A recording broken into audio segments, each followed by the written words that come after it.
Welcome back, guys. This is part 2 of our 3-part sciatica series. My name is Adam, proud father, married to an amazing woman, fitness enthusiast, registered physical therapist. This channel is dedicated to those busy parents trying to figure out how to perform at their best in this crazy game of life. In this video, we're going to look at your movements and we're going to figure out what key contributing factors could be leading to your sciatic pain. Since the sciatic nerve travels through the pelvis, into the buttock, down the leg, we've got to pay attention to the hip, the pelvis, and the lower back. So what we're going to do is screen some of the movements for the lower back and the hip as well.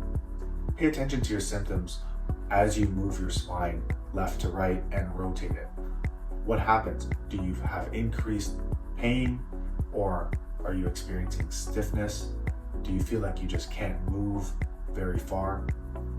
Often these muscles in your lower back can get very tight when you're experiencing a bout of sciatica.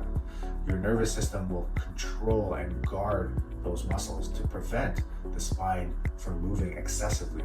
In some cases, we actually need to use breathing exercises to calm the nervous system, to calm these muscles down so that you can actually get some movement through your spine.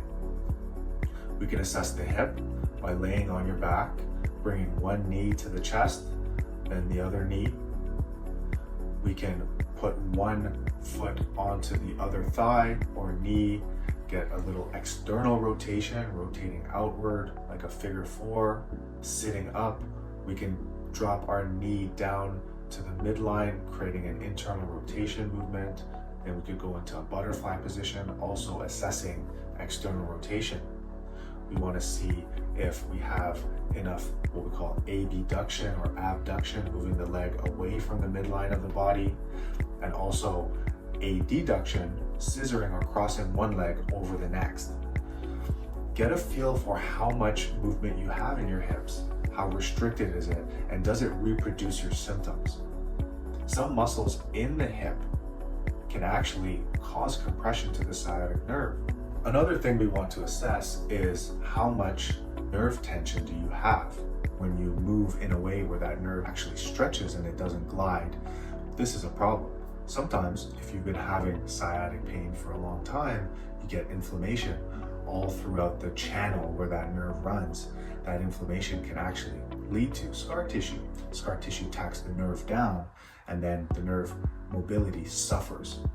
We can do this by sitting down in a slumped position and straightening one of your knees is another way of checking how much tension there is in that area of the nervous system.